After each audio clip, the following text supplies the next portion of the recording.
correct. What is some history around Lockport about teen pregnancy?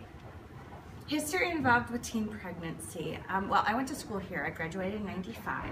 When I went to school here, teens still got pregnant, but it wasn't as accepted or it wasn't as glorified as it is now. My best friend got pregnant in high school. She wasn't my best friend when we went to high school, but we were friends and we're closer now. She was 15 and she hid the pregnancy for 8 months. Parents didn't know, sisters suspected, friends suspected, but she would never admit to it. She since is the type of personality, type A, overachiever, had a supportive family, and she went on to be successful. But she also missed out on the prom. She missed out on hanging out with her friends. There are several things we still talk about today that she missed out on because she was home with the baby or at the second job, in addition to going to school to try and continue to graduate. Other histories would be that we are now considered number 2 in the county of Niagara County for having the highest rate of pregnancies for teenagers.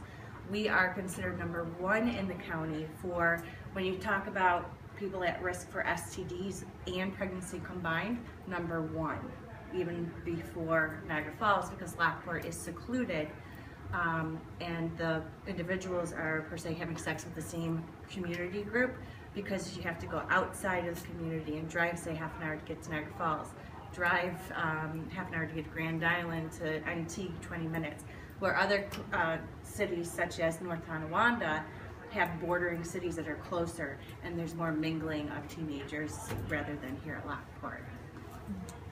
What are some of the main causes and effects of the teen pregnancy? Obviously sex is a cause, but why are kids having sex and why are they getting pregnant? Pregnancy can happen to anyone. 85% of pregnancies are actually accidental, and that's not just for teens. So it's not being prepared by knowing what you want and what you don't want. Teens often don't realize what their values are because it's not something you think about on a regular basis. You have to actually have a plan to set and say, what are my values? What do I want in life? What do I not want in life? And how do I make that happen? So teens really need to focus more on trying to figure out what's important to them, what their beliefs are, and how to prevent things that they don't want in their life. And sometimes it's just not taken seriously, where you're invincible as a teenager, you're not thinking about it, it's not happening to me, it's happening to other people. It's the attitude behind it, it's the lack of protection. I'm not sure how many parents are having a discussion with kids before they become sexually active, and unfortunately we have teens becoming sexually active before they become teens in Lockport.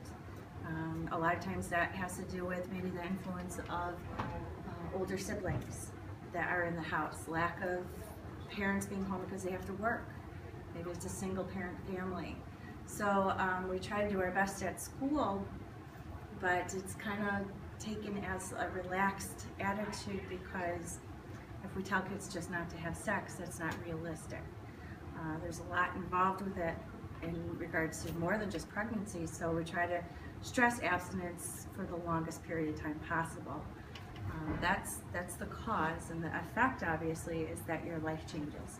Not just females, but males as well. A lot of times courts will be involved for the males where they have to pay, and it's not just right now, they don't have a job, they can't pay, but that follows them for their entire life, that they have to pay a portion of their paycheck. They may choose not to be in the child's life, but that obviously affects the child, and there's a lot of kids here at Lockport that are single parent or are raised by single parent families that may be in that situation, and of course it does hurt self-esteem, it hurts relationships, and maybe even academics because of just wondering about their dad, or because the parents are so young they can't provide as well for them financially possibly. So those are the effects of pregnancy that I can think of off the top of my head. And what advice would you give to students before they make this decision? To have sex? Mm-hmm. I would, well, and I do stress in my class, and hopefully they carry on after they leave my class, but really, you don't have to have sex right now.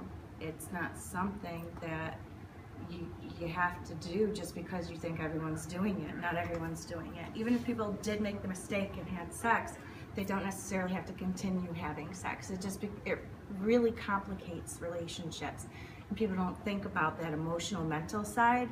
Usually, even if it's just a hookup or friends with benefits, as some of the terms are, relationships, usually one person is more involved mentally, emotionally than the other, and it can really affect when things don't go well and not as planned.